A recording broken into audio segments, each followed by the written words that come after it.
Hey everybody, welcome back to the channel. Hope everybody's day is going good. Today I thought I'd make a video on this cattle panel trellis.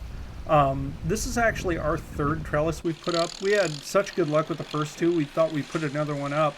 So I decided to film it just in case anybody could maybe get some ideas from the way I do it as opposed to a lot of the other videos I've seen on YouTube. So this really isn't going to be an all-encompassing step-by-step tutorial. This isn't the kind of project I think that needs that. I think you can pretty much watch a guy put it up and alter it to kind of fit your needs. So as you can probably tell, I really didn't know where I was going with this video when I started, hence all the footage of me pulling T-posts out of the ground. I don't know, maybe I thought I'd add, ambiance to the video or something like that.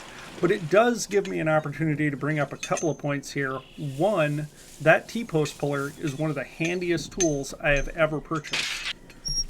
And two, I did not go out to buy new T-post for this project. And there's a reason for that. Those things are $5 now, and every single one of those panels you're going to see in this project is $35.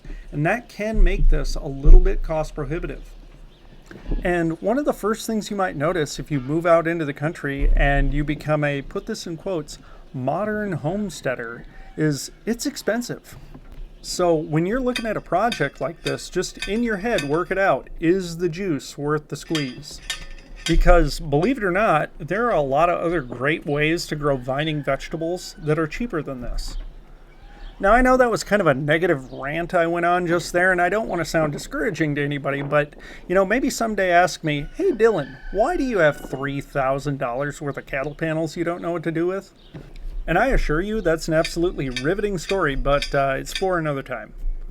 So as far as what's going on right now, you can see I've got a straight line set up between the front and back pole, and obviously that's there to make sure my subsequent poles go in lined up with the others relatively well. And I've got them spaced about 4 feet apart.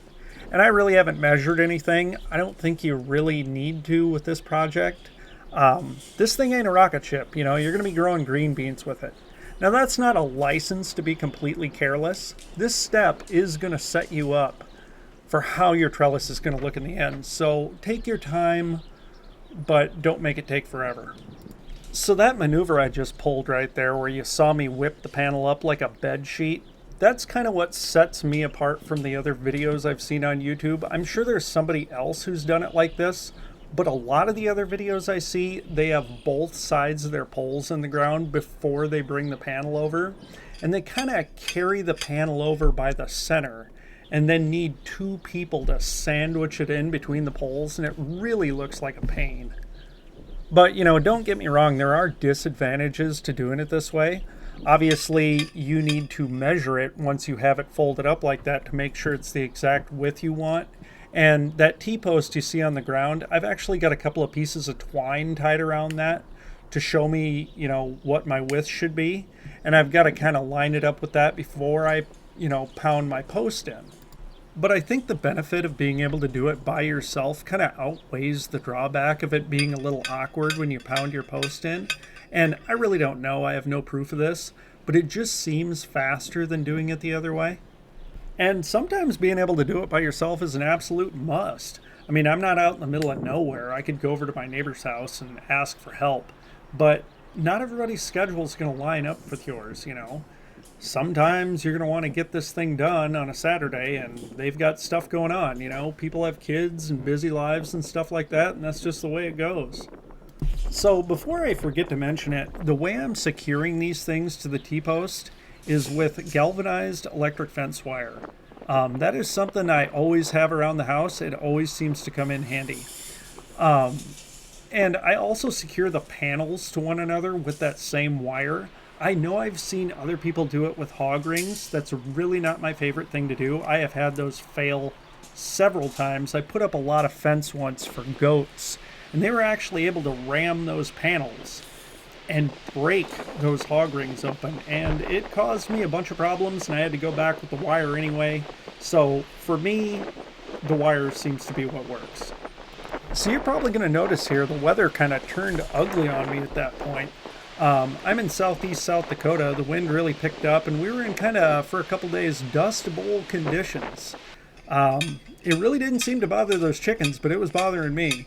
So it was kind of a just-in-time situation where I was getting done putting up panels, so I hung her up for the day then and came back a couple days later. And all I'm doing here is just adding more wire. As I was going, I wasn't securing it as good as it could be, so I just waited till the end, and then I could come back and wire the whole thing up. You know, make sure all the panels are together as well as they could be and lined up as well as they could be, and also secured to the T-post. Now, this is a step not everybody's going to have to do, but I personally have to do it, is put a door on both ends. If you don't have a bunch of rabbits and chickens running around, it's probably not going to be necessary for you. And also, I don't know why I didn't, for some reason or another, film it. I put chicken wire on the bottom of these as well, just to make sure rabbits can't crawl in there. When I have like bean plants and different things like that, they like to snip those off for me and kill everything.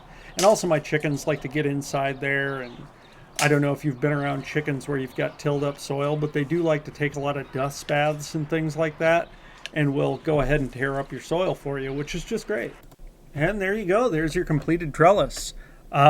For some reason, I thought maybe you needed a demonstration of the strength of the trellis.